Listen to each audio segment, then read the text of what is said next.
Hey, welcome to our channel. Please consider subscribing and giving thumbs up. Let's go to the tale. There I was, another Friday night shift at the mess hall in the military base. I'm Dylan, and I was serving in the city I was born, fresh out of basic training, and if you had asked me just a few months earlier, I would have said I joined the military to make a difference. I had high hopes for my career. I imagined serving my country, making a difference, and maybe even seeing a bit of action. But instead of thrilling assignments or inspiring missions, I found myself elbow-deep in dirty dishes and scrubbing floors. I was stuck as the guy who prepared meals and cleaned up after everyone, trying to survive an endless cycle of pots, pans, and the smell of day-old stew. Reality hadn't quite matched my vision of military life. This particular Friday was one of those days that seemed to drag on forever. I'd been in the mess hall since the afternoon, serving up whatever questionable meal they threw together that day.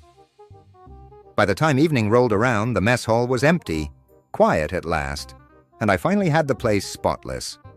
Every table, every counter, even the floor was sparkling. I was so close to the end of my shift I could practically taste it. I was scheduled to have the weekend off, and honestly, all I could think about was catching my bus home. The last bus, my lifeline off the base, left at exactly 11:10 p.m., which meant I had precisely 10 minutes from the moment I clocked out at 11 p.m. to sprint to the stop. If I missed it, I was stuck on base for the night, facing a barracks bunk instead of my own bed. It was 10:58 p.m., and I knew I had just a few minutes left until I could finally clock out and catch my bus. The last city bus, mind you, was the only way to get home in time to enjoy my weekend. It was mid-2005. No Uber and a cab would be really expensive. Just as I finished up and was reaching for my bag, feeling that sweet taste of freedom approaching, the door creaked open. I felt my stomach sink. In walked two sergeants with smug faces, strolling in like they owned the place. Now, these two didn't technically outrank me by much. Just one or two ranks higher, really. But they acted as if they had the authority of generals. And tonight, their swagger seemed especially thick. Private Dylan, we're gonna have a quick meeting. Mind getting us some fresh squeezed orange juice? One of them said, barely looking at me. I almost laughed. A meeting on Friday at 11 p.m. with fresh squeezed orange juice? I glanced at the fridge, where bottles of perfectly fine juice were stored. But no, that wasn't enough for them. They wanted me to squeeze the oranges by hand, juice them one by one, even though I'd just finished cleaning up and was 2 minutes from freedom. Of course, they knew my shift was over, just like I did, but they didn't care. It was about reminding me of my place, the lowest-ranking guy in the room, the fresh boot with no choice but to nod and follow orders. I could see it immediately. This would take at least 10 minutes of my time, which meant my bus would be long gone by the time I finished. I gritted my teeth, so I took a deep breath, went to the kitchen, grabbed a few oranges, and started slicing them up. As I dug the knife into the first orange, I could feel the frustration boiling up in me. I'd been cleaning and working all day, practically alone. Now, instead of heading home, I was juicing oranges for two guys who clearly just wanted to waste my time. That's when a spark of rebellion hit me. A small, silent voice in my head whispered, "Why not make this juice memorable?" And that's when an idea sparked in my mind. A little flash of rebellion that I'd never have considered under normal circumstances. Tonight I felt I deserved a small, silent victory. I was going to make this fresh squeezed juice extra special. I made some juice and took a quick look around. The kitchen was empty, dead silent except for the faint hum of the refrigerator. I set the juicer aside and made my move. First I took off my hat, then my shirt. I figured, why not go all the way?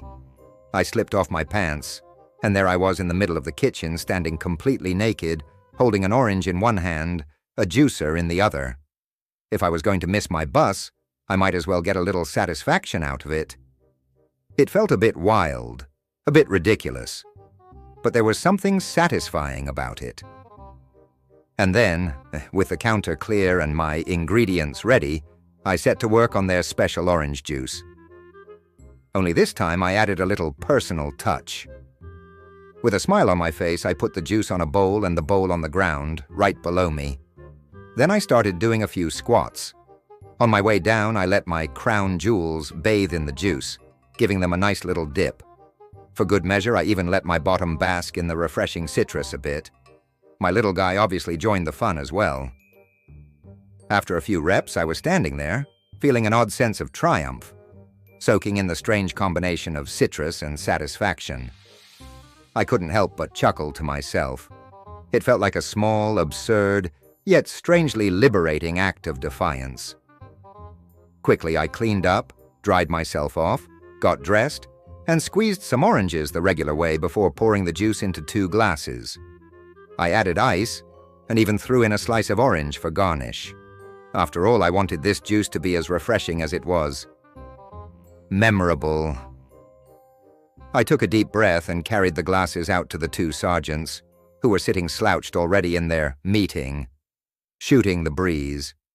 I walked over to them with a straight face, holding the glasses like a professional waiter. I set the drinks down in front of them and stood back. They took big sips, not even a hint of suspicion on their faces. In fact, one of them smacked his lips and looked at me. Private. This is what I call a good glass of orange juice, He said with a satisfied grin. The other nodded in agreement, sipping down the special juice as if it were the best thing they'd ever tasted. Inside, I was trying not to laugh. "Glad you're enjoying it, sirs," I said as I watched them drink it all. Meanwhile, my bus was long gone and I knew I'd be crashing in the barracks that night. But honestly, it was worth every second. Instead of my weekend plans, I had this tiny, absurd victory. As I headed to the barracks that night, I couldn't stop grinning. Instead of my cozy bed, I'd have to settle for a stiff cot, surrounded by the dull snoring of my fellow soldiers. Yet as I lay there on that hard mattress, staring up at the ceiling, I felt oddly content. It was a silly victory, sure, but it was mine. Just a small secret rebellion that would stay with me every time I looked at those 2 sergeants. The next morning I woke up feeling like a new man. The higher-ups still saw me as just the guy who made their juice, but I had a secret, a small silent victory I'd carry with me every time I looked at those 2 sergeants. And in the mess hall, my duties continued as usual, but from that day on, I knew I had something they couldn't take away. The satisfaction of a job, done my way. That's all for now. We hope you enjoyed this story. If you did, share it with a friend and leave your comment down below. Please subscribe and turn notifications on so you won't miss any of the incredible tales we have coming up.